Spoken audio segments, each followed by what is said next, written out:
So clearly this is not what a Model 47 is supposed to look like. So I think in one of my earlier videos in the 1445, I think right after I bought it, I showed that this back yoke right here was busted, and indeed it was. I bought the new part from Deere right after I bought the machine. And if we look at the part here, you can actually see the crack right there. So that whole part was cracked, and it was causing basically the whole drivetrain to wobble.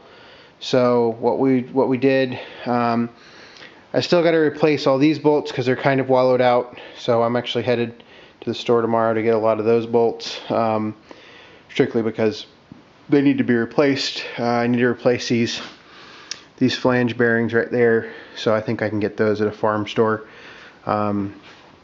Deere could carry them, but I've got a friend helping me this weekend, so better two people doing it than just myself. So right now I've got the augers out. They're sitting on the ground because we need the bearings, and so yeah, I mean it's should be pretty nice when we get done. There's let me turn the light on here.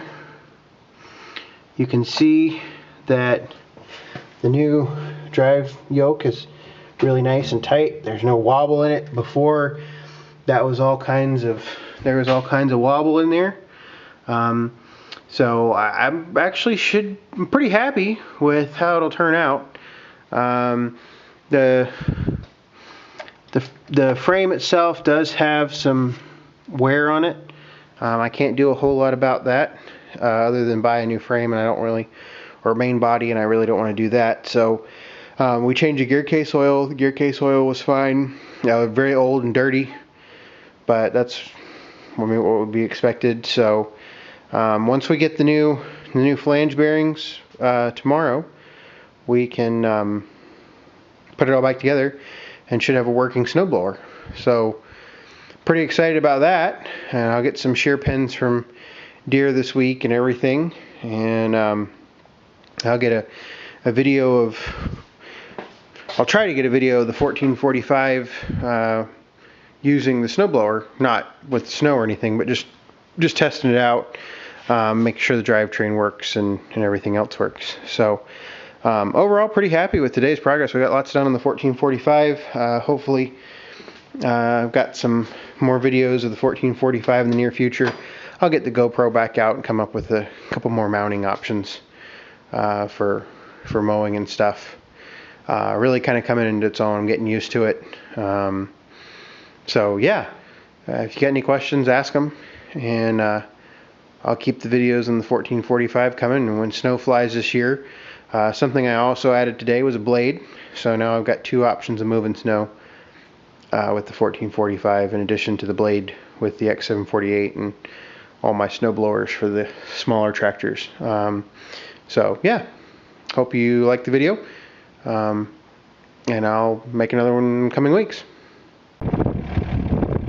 It's kind of windy here today, but we got the snowblower assembled again.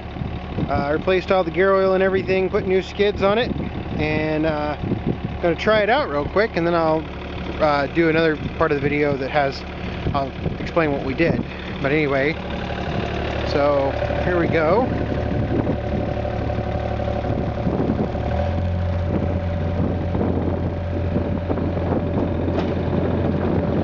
So this is just low throttle here.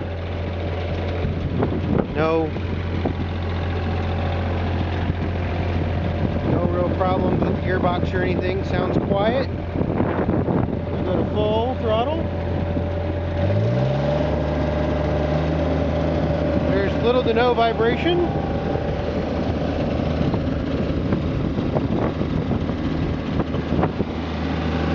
I'm happy with the way it turned out. At the same time, so the PTO stops nice and quick. Also, we've got the hydraulic chute rotation. It's controlled from this control right here. So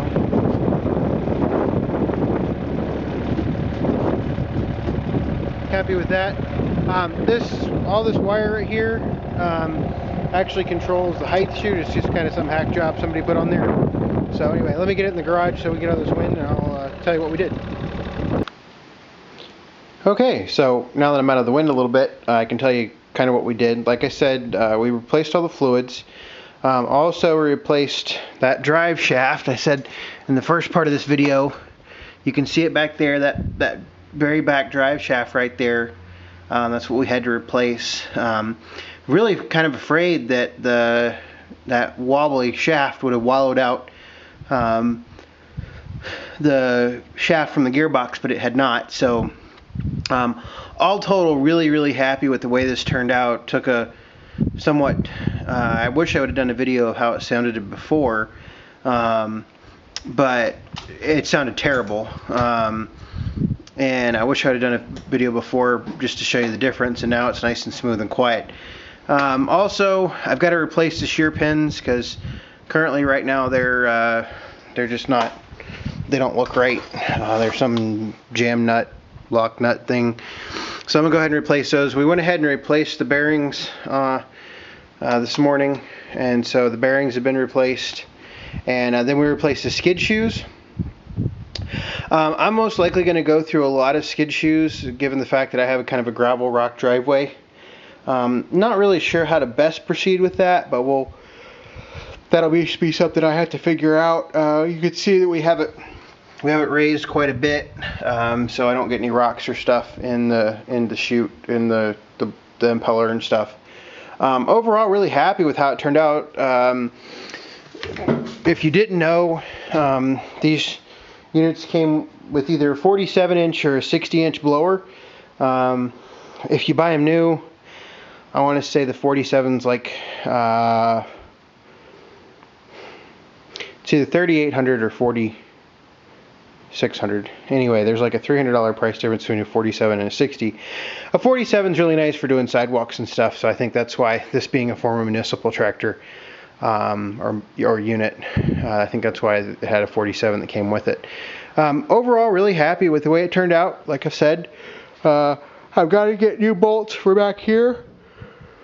Ran around town quite a bit this morning and couldn't find the proper flange bolts. I found a couple stores that had one or two, but they wouldn't have had all that I require for everything. So I've got to get these right here, 80 millimeter.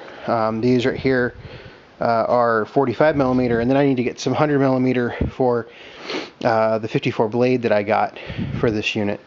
And I'll go show you that next. But yeah, I mean, it should be a nice snow machine. Put the sides on the cab. The heater works great. We tested that out yesterday when we changed the radiator fluid, and so I'll have to put the smaller tires on for snow duty.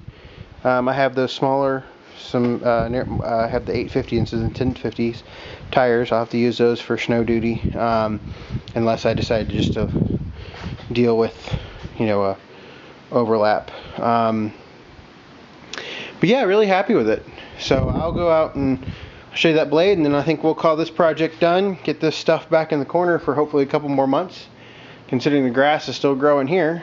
And then in a couple months we'll bring it back out. I'll go ahead and I'll actually replace these bolts and whatnot in the meantime. But a couple months, hopefully get some videos of moving snow with it. So it's a pretty fun unit.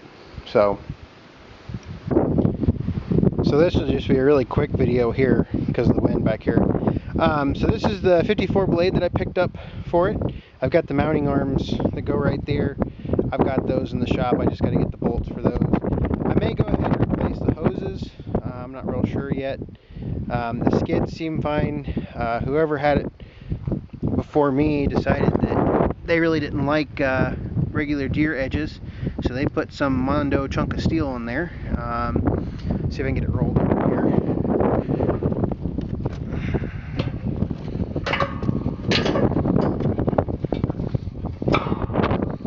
So there's the front of it.